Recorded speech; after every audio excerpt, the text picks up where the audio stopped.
Now, the other day I was on Facebook and I saw one of my friends who's a personal trainer have a post that had probably 50 to 60 comments of people on different sides about exercise being a form of therapy. Now, somewhere in the middle, they think therapy or mental health practitioners are important, but they use exercise as a way to mitigate their stress or anxiety, while some completely denounce therapy and other mental health practices and said exercise is all they need. Now, I'm not here to pick a side or choose which one, but I thought this was a great opportunity to talk about how exercise can be used as a form of therapy or intervention, and the different mechanisms that go along with exercise in different ways to use exercise to help with mental health and wellness, because we already know that it's important for our physical health. America, about 60 to 70% of our population is overweight or obese. And in current years, more people are obese than overweight out of that 60 to 70%. What this means is that their weight is at a point where it can cause serious medical or health issues. Now, I want to talk about a few different points such as exercise and physical activity. What does that mean? They're two different things, and we need to understand both and how they impact our everyday life. I also want to talk about how stress is exercise. I've spoken on stress before as a whole, and we're going to talk about how that impacts us and how to use it to grow and adapt and become stronger physically and mentally. We also want to know the different types of phases that affect how we progress in exercise, because it's not so cut and dry. A lot of people talk about getting in shape, and there's a lot more to it. And we also want to discuss how it can affect our mental health in different ways to apply that, from the ways to train, the different social concepts, and even anxiety and depression. So all in all, we want to understand the importance of exercise, how it's relevant to mental and brain health, and how we can utilize it to get our mind right. Now let's get into it. Now, oftentimes I see people say, I'm going to go work out, I'm going to go train, exercise, whatever it may be. And this is great. Like I mentioned, 60 to 70% of our population is overweight or obese in America. So any type of movement is great and is needed. We need about 2 hours a week just to be on the safe side. But depending on your goals or what you're trying to accomplish, that may not be enough. So it's not just even a matter of how much you're doing, but what kind of training are you trying to accomplish? Now, the argument of exercise versus physical activity. Physical activity is simply anything that causes your body to move. So if you go cut your grass, if you go to the club and dance, if you check the mail, walk the dog, these are all forms of physical activity because it requires some type of movement. Now, the difference with this and exercise is intentional, it's structured, it's repetitive, it's more intense. Now, if we use the same example of, say, dancing at the club versus dancing in a Zumba class. Dancing at the club, you might hear a song that you like, the beat catches your attention, and you start feeling the beat and go with it and just groove it on the dance floor with your friends, having a great time. That's physical activity because it's causing you to move, your heart rate is going to increase, your body is moving to the beat, and everything's going from a physical standpoint. But the difference is with a Zumba class, it's intentional. You're going there for specific routines. The instructor that you follow tells you what movements to do. It's repetitive for the most part. You're not just gonna do it one time. If you're at the club, you're gonna dance to one song, you might sit down, relax, and then go back to it. With Zumba, it's an intentional pace. The instructor tells you to get more intense or less intense. It's for a set duration, usually 30 minutes to an hour, and the intensity is much higher because you're going at a more rapid pace. Not saying that dancing at the club, just doing general physical activity, can't be intense, but this Zumba class is gonna have way more intensity and structure to it. Now, these are the subtle differences, because if I go to a gym in general, we can talk about just training versus working out. If I'm doing a workout, that means I'm going to the gym or the fitness center and I'm doing some exercises, some curls or some squats, or maybe run on the treadmill, or a little bit of everything and do a circuit. Now, that's a workout. We're getting the intensity we need for exercise. We're getting the structure. We're getting the repetition, because if you do something one time, your body's not going to adapt. And we'll talk more about that. But basically, with training, there's a more long-term goal in mind. It's usually 4 weeks to 12 weeks to even a year, and it's building up to a specific time, a specific goal, a specific strength amount or body weight, whatever it may be, and you're building up to it week to week, day to day, and each day is programmed in a certain way to achieve this goal. So you can see, just from exercise to physical activity, from training to working out, there's differences, and knowing these things and being more mindful will help you a lot from just getting into exercise. Now, if we're going off of the same note of what type of training, workouts, exercise do. We need to understand what type of physical activities or exercises that are even out there. Now, usually when I hear someone say, I want to get in shape, they're very vague about that. Specificity is important. And I notice usually when someone says get in shape, one of the first things they try to do is go for a run. Now, I get why running is so popular for when it comes to working out, because you don't really need too much. All you really need is your feet and legs. You can say shoes even, but barefoot running is definitely a thing. But this is something people go to maybe run a few miles or for about 45 minutes at a slow pace because it's accessible. Cardio, if you go to a gym or a fitness center, most of them are overwhelmed with cardio machines as opposed to strength machines. Now, this goes to the point of what are you trying to accomplish? Now, if I said you want to get in shape, once again, what does that mean? Now, if I say that to a swimmer, getting in shape means swimming dozens of laps back and forth across the pool. If I say that to Olympic caliber sprinter, that means running at high intensity, short duration sprints over and over again over time. Now, if I say a woman who just had a baby, she's trying to get back in shape, for her, in shape could mean you just want to lose some belly fat.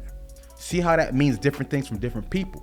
But for the most part, I think in the general consensus of people, they want to look good naked. And I'm using that very loosely. It can mean a lot of different things, but typically when I say that, I mean they want to lose body fat and get more tone, which means more muscle.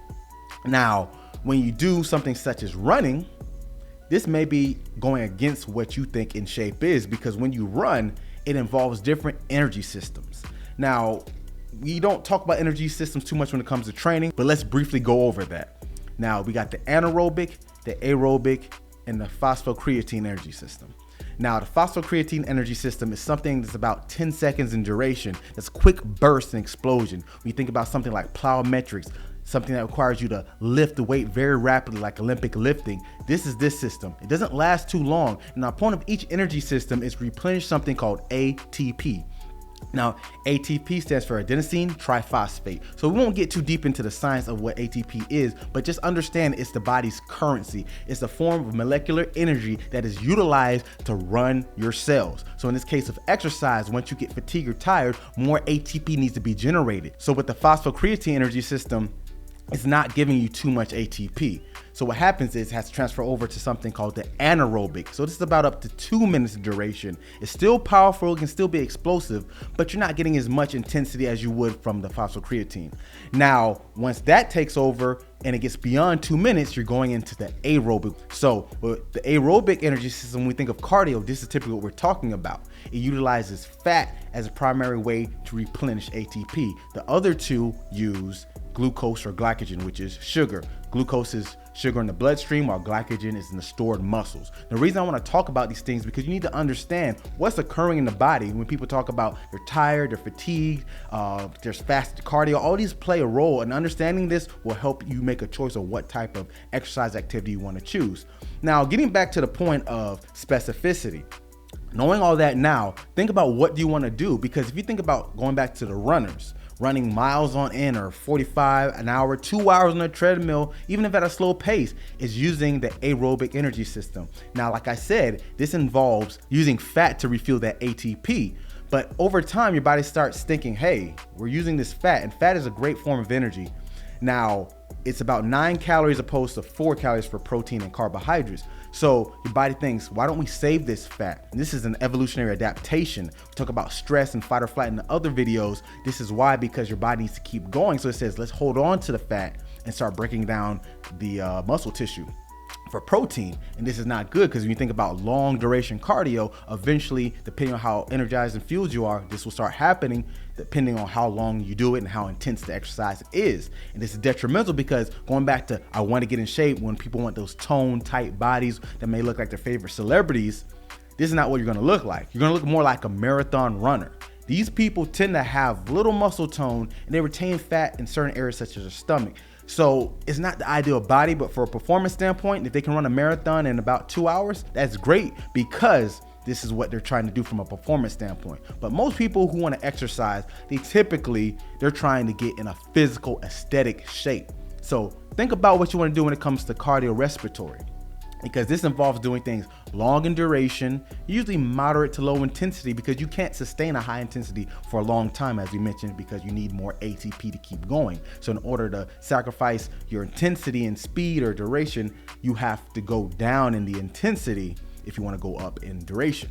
Now, when it comes to building strength or muscle, there's muscle strength and muscle endurance. Now, when it comes to building muscle, we typically think about like a bodybuilder or an athlete, but beyond that, this is important because having strength allows us to generate force and overcome resistance to our body. In turn, this builds up muscle mass, something called hypertrophy. That means the growth of muscle size. Now, something called power is how much force we can generate in a short amount of time. These are more so from doing workouts that involve resistance training, lifting weights, plyometrics. Now, muscle endurance is how long can we generate force over a prolonged amount of time. This is just as important because yes, you can be strong and lift heavy, but can you persistently and consistently continue to generate this force? Now, this is not just for working out and exercise or sport, but think about moving furniture, working a laborer's job, because our bodies need to keep going. So training these different facets are very important and relevant.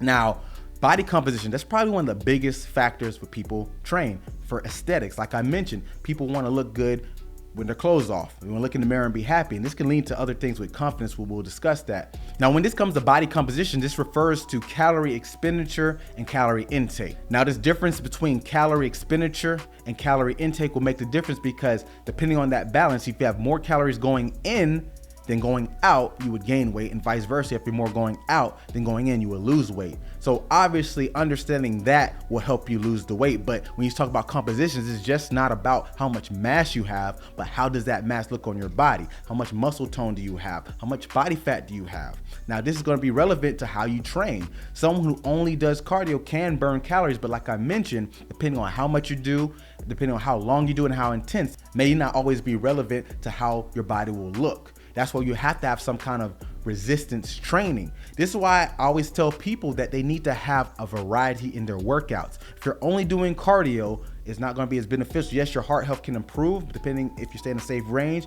but will you aesthetically look how you want to look? Because strength training builds muscle. When people say they want that tight tone look, that comes from building muscle mass. On the other side, if you do nothing but cardio, granted you can build muscle and still be healthy because you can use strength training as a form of cardio depending on the rep range and whatnot.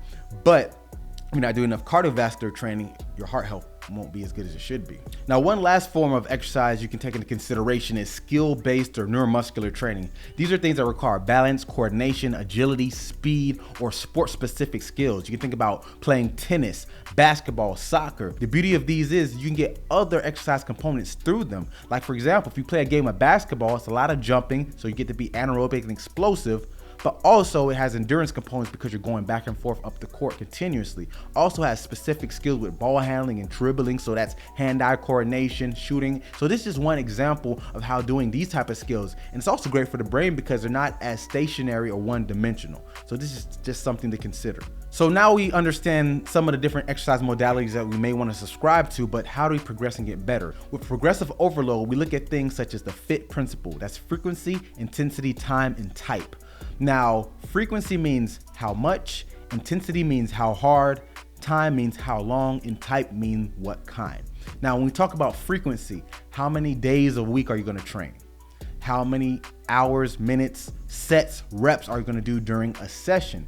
These are something to take into account because how much we do it changes how our body adapts. You can't just do one set and go home. You have to do repetitious sets. This is why it's called exercise. And if you're training, this could be mapped over several weeks or so.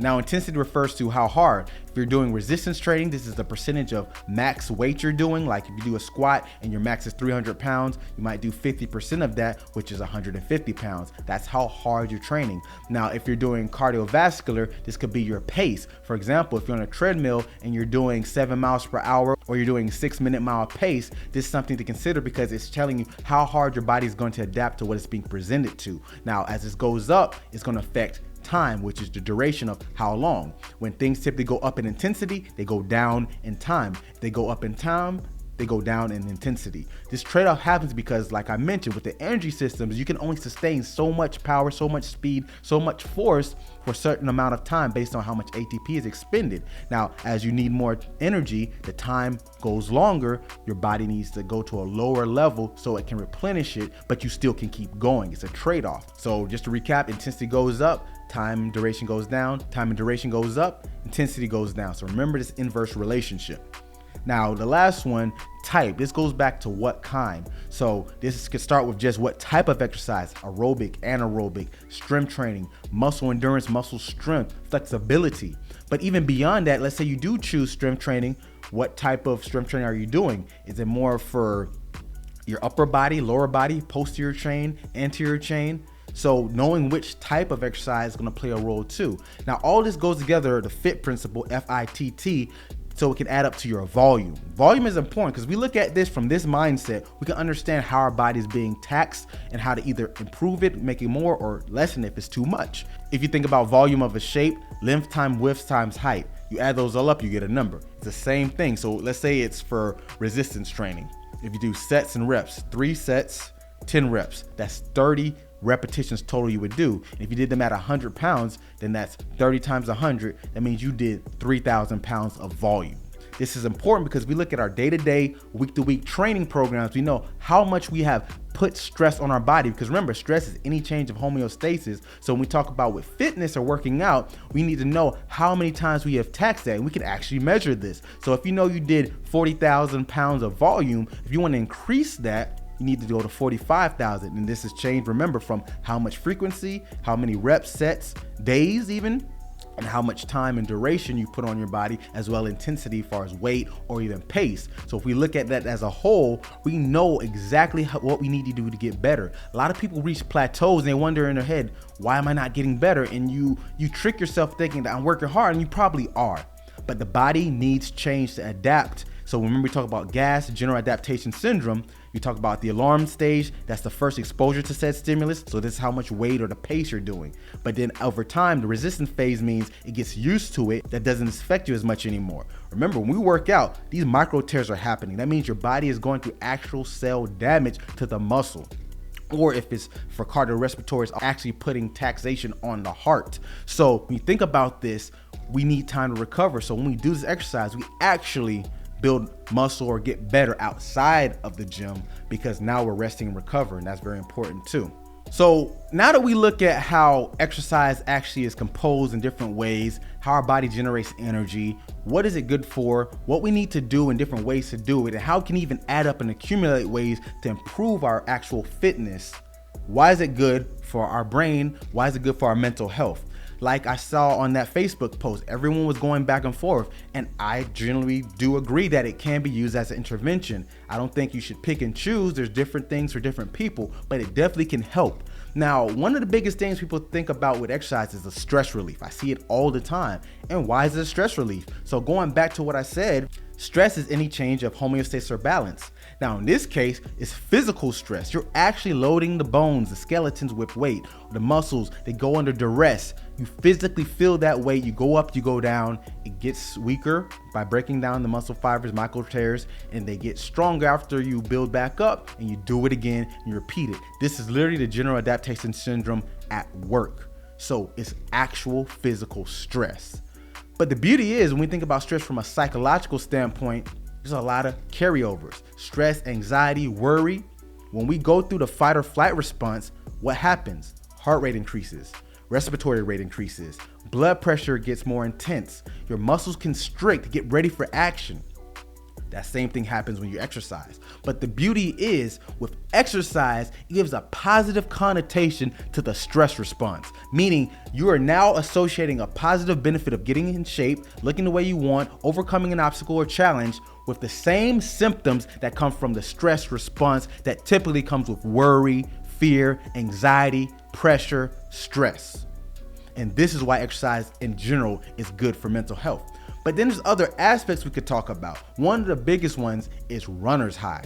I hear this all the time. Is runner high real? Is it just something we made up? And yes, it is real, but maybe not for the reasons you think. Now, a lot of times people talk about runner's high, they talk about endorphins. Now, endorphins are endogenous morphine. Now, morphine, you think about it, is a pain reliever. We see it in hospitals being used with people who are sick or hurt. Now, your body produces its own morphine. That's what endogenous means, produced by itself. And that's why endorphins, you put those words together, it makes the word endorphins. So, endogenous morphine. Now, endorphins are released during the stress response, which will happen while you're working out. And the goal of endorphins is to flood through your bloodstream to cause the pain relief so you can keep going. Because if we went back to ancient times when we're in a fight or flight situation, being physically stressed and fatigued, stopping you would not be good for your chance of survival. So this endorphin response actually helped you keep going until you're away from the threat, and it can subside and activate the parasympathetic nervous system and calm everything down. So the thing with endorphins is they don't travel well between the blood-brain barrier. So while it's secreted through your bloodstream, it's not going to your head. So it's actually causing pain relief for your body, your peripheral nervous system, so you can keep going. But as far as the brain, it's not doing anything there. But what's really happening is there's something called endocannabinoids. Now you hear the word cannabinoid, you think cannabis, right? That's exactly where it comes from. We're actually wired with receptors for cannabis. That's why they're called endocannabinoids. Now, this is what's seen to cause that euphoric feeling, because just like with marijuana usage or cannabis usage, you see that your body may deal with stress better, reduce anxiety, things of that nature. This is what's happening. So think endocannabinoids, not endorphins, for that runner's high feeling. And this is what happens when you train for prolonged amounts of time, especially when you go for a run or do some kind of aerobic or cardiovascular exercise. So you just came back from your run, you're feeling good because those endocannabinoids, right? But what else can exercise do for your mental health and brain? Like a lot of people say, this is my stress relief. This is what makes me feel good after a long day.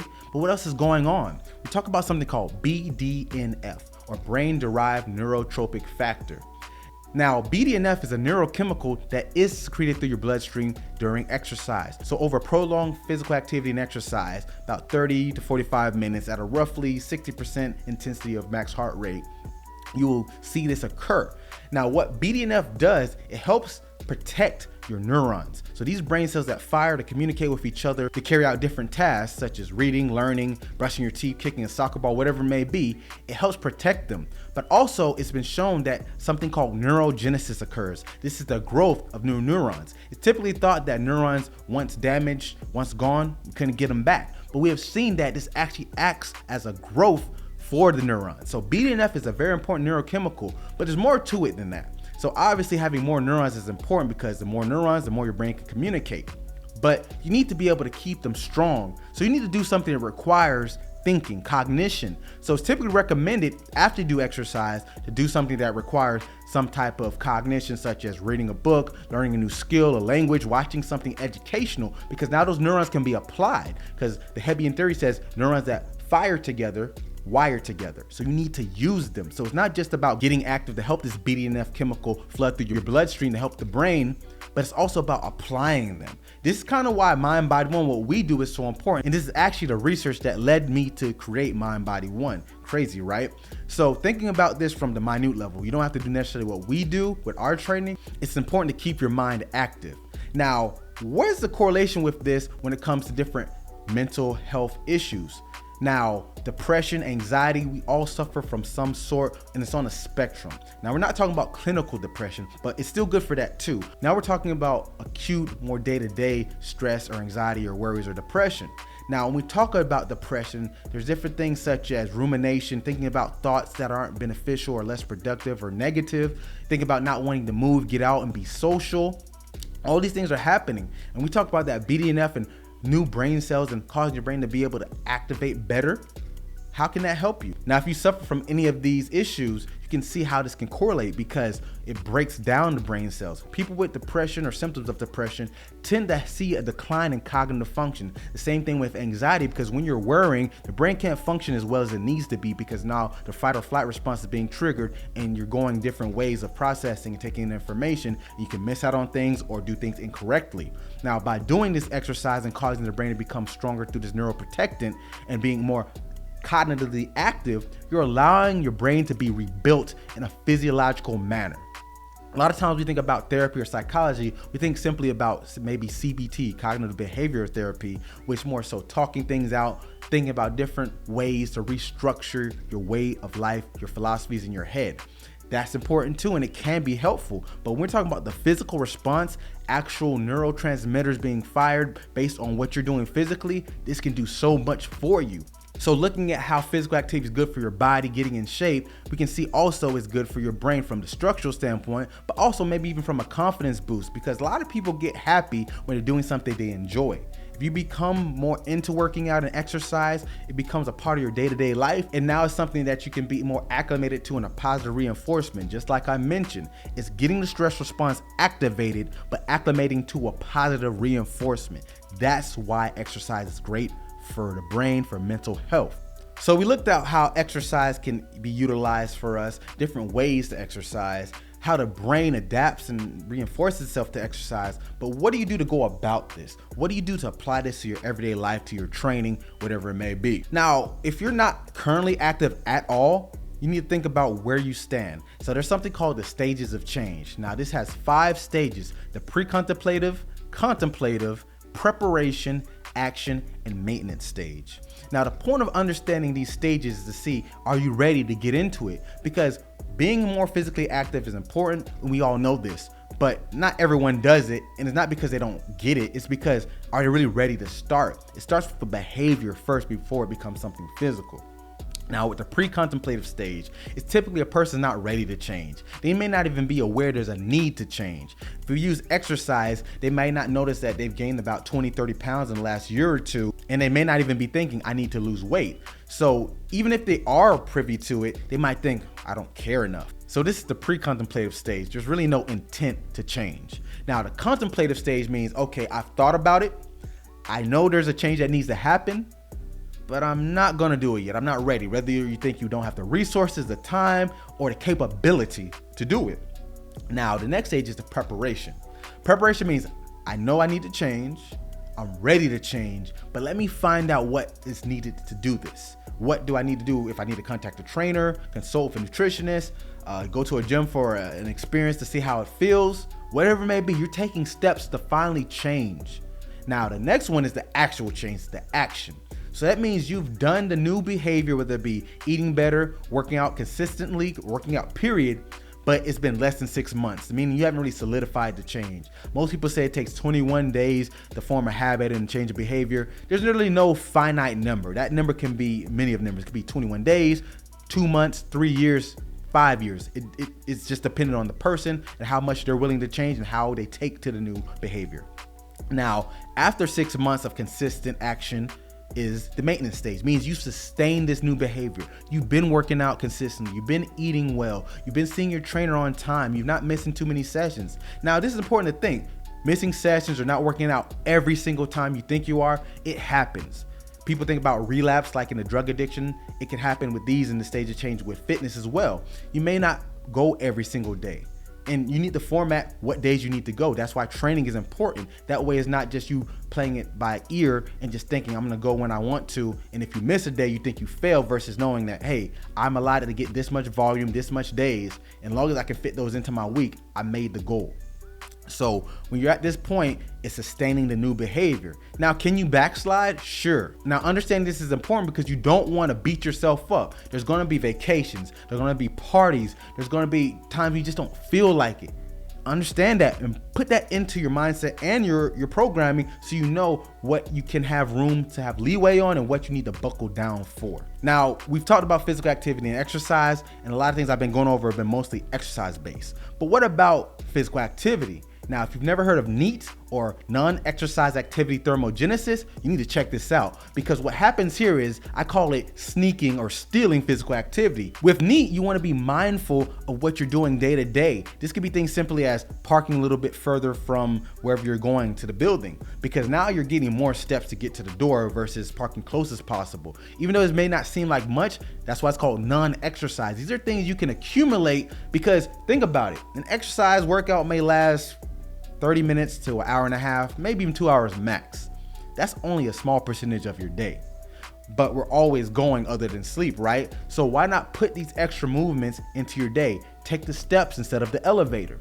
doing yard work, doing laundry, all these different things that aren't actual exercise add up. Now, will it be the difference between getting your dream body or dream goal? Maybe. It won't be extensive, but think about when we talked about volume. It all accumulates. So if you run 2 to 3 miles every other day, the extra steps, the extra walking is going to play into your calorie expenditure and your overall health. So don't forget about your NEAT. Now, one of the biggest things to think about too with getting in shape or getting stronger, exercising, working out is confidence. Confidence or self-esteem is something that's a big part of people's mental health issues. People worry about how they look, how competent they are at a skill, a task, and these can play over to other things. If you gain extra weight, you may not feel good about yourself health-wise, but this carry over to other things because you think about your health going down, it's going to affect your income. Your income affects your social standpoint. Your social standpoint affects your overall well-being and life satisfaction, and things just come full circle. You can see how this is an all-encompassing issue. Now, going back to confidence, how you feel about yourself, just general exercise of getting on a schedule, a routine, and accomplishing that as a goal. Okay, I'm going to work out 2 days a week, 1 hour each time. You accomplish that, boom, you move on. We talk about dopamine, that often gets thrown out when we talk about exercise as a pleasure reward response, but actually it's the motivating response. What's happening is when you achieve that goal of doing your 2 sessions a week for 1 hour, your brain says reinforce that behavior led to a better outcome, do it again. But sometimes the problem is people go too hard. That's why I say start small, because if you say I'm gonna work out 5-6 days a week, and I always tell people don't do that. Say, why not? I wanna get my goal. True, you wanna accomplish your goal, but be realistic, because if you do 5-6 days a week off the start and you're not really ready for it, now what happens to the brain is it goes, you set the bar up here, then you only land right here. The response says, wait, this is not where we wanna be. Then the next day, you're still there. Maybe you'll hit it one time, it's like, okay, we got it, but it's gonna get reinforced that you're not really being consistent with this behavior, and the brain's gonna be wired to say this behavior may not be needed. And the brain obviously is one side of it, but then you just might lose confidence because you're not being successful in your attempts to achieve your goal. This is why we wanna set goals that are achievable, but also are tough enough. So you don't wanna go the opposite direction and say, I'm gonna do 15 minutes every week. Granted, it's something, but 15 minutes every week physically is not gonna do much for your body to adapt and change.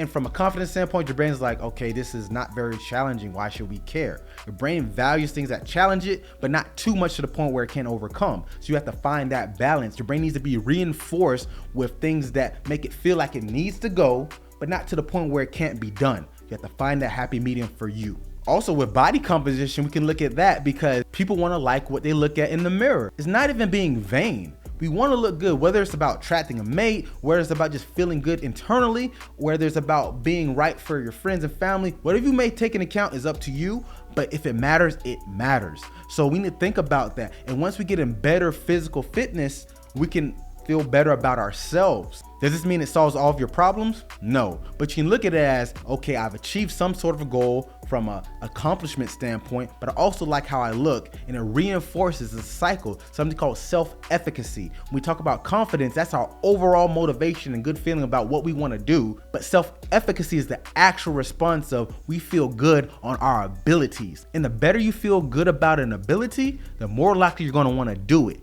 The more you're going to want to do it, the better you get, and the cycle keeps going. This is why a lot of people fall out of exercise as well. They may be motivated, they may be a little confident, but the minute they don't think they're good at something, it reinforces that, why should I keep trying? And that's what goes back to that response with the dopamine. You want to be reinforced in a way that you need to keep trying. And if you feel like a failure, sadly, it affects us, and there's nothing wrong with that. But you got to realize what you're capable of, find that baseline, and build upon it. Now, one thing I don't think gets looked at enough when it comes to fitness and exercise is actual performance. Me personally, I like it when I can lift more weight. I'm a former athlete. I ran track and played football and baseball. So it was all about speed, strength, power, generating force. And these things we can measure. So if I could jump higher, jump further, lift more weight, I felt more confident in myself as well. Now, you can do the same thing with your goals. Now, you may not necessarily trying to be elite level and lift the whole gym or run 50 miles, but you can set these goals and say, hey, instead of just a weight loss goal or aesthetic goal, I want to be able to run a mile. Just period. Just run a mile, because some people can't. They have to stop and walk, and that's fine. But you can build up to you can run a consistent mile. Performance goal, you accomplish it. Now you set it to a certain time now. Okay, I want to run it in less than 10 minutes. Boom, you hit 10 minutes. Next step, I want to run and 7 minutes. Now you get to the point where you reach a level that you've never been to before, but you gradually built up to it and it was reinforced in a way that you kept going. Will it be a linear process? Probably not. It'll probably be some ups, downs. It's a cumulative effort, meaning every training session matters. I tell people to look at training sessions almost like an accumulation of everything. If you have a 12-week program from beginning to end, every day, instead of looking at I got 12 weeks, look at it as I have, let's say you do 3 sessions a week, 36 sessions. So instead of 12 weeks, I have 36 sessions. Now every session I hit is one step closer to that 36. Any session you miss, you got to remember, okay, I missed a session, but now I only have 24. Now I only have 19. So take it like that, because now instead of just saying the time reinforcement or fixed interval reinforcement, it's saying that I have a variable ratio, meaning it's a total amount towards the whole goal to reinforce you. This is not ideal always, but it gives you flexibility because you may not always have a linear, consistent schedule to follow. So thinking it from this mindset can maybe help you adjust to the ever-changing things of life that we go through. Now, the last thing I want to look at about exercise and how it can be therapeutic or helpful in mental health is groups. When you look at workout groups, whether it be CrossFit, Zumba, there's so many different types. You gotta look at it from a social standpoint. As humans, we evolved as social creatures. We were hunters and gatherers of tribes about 50 to 100 people, and that's how our brains were wired for communication and socialization. That's why solitary confinement is considered such a harsh punishment. Now, when we work in groups, it does numerous things. One, it gives us a community camaraderie. If you don't know something or you need help, there could be someone there to guide you. Also, you can look at someone that may be a little further along and you can aspire to be them, because this gives us a healthy goal. Now, if you're in a group with super advanced people, that may not be the best, but if they're close to your level, it gives you a safe and healthy way to look at where you want to be, and then it reinforces that it can be achieved, because if they did it, why not you? Also, groups give you a level of competition. I'm not opposed to competition. Like I said, I'm a former athlete, so being able to challenge yourself is great, but having other people to challenge you as well is even better, because now it pushes you to limits that you probably wouldn't have done by yourself. Even the most motivated person rises when they're faced with competition, so this is something good to have. But one thing I do want to say when it comes to training in groups and fitness, it's not all about the competition or pushing each other. It actually gives you a social group that can be taken outside of the gym. Think about how many friendships, relationships have come from people training together. This helps you be more social, because a lot of times, especially as adults, it's hard to meet new people. So you already have a shared interest. You both like to work out, and then you get to know each other better. You go through hard times together, you push each other, and it builds genuine friendships. So working out in groups definitely can be helpful. Now, I'd like to thank you for checking out this episode for exercise and mental health. If you have any more questions, feel free to ask me in the comments below. And also, if you want to get into shape and whatever that may mean to you, I can suggest numerous programs such as the Derived Strong Body Armor program is probably one of the best for beginners, because you only need yourself. You don't need any equipment. It can be scaled down to someone who's just beginning all the way up to someone who's elite athletes. So check that out. Also, if you have any questions on how to do more drills like Mind Body One does, check down the links below to check out our site and Instagram pages so you too can get your mind right. And thank you for letting me break it down.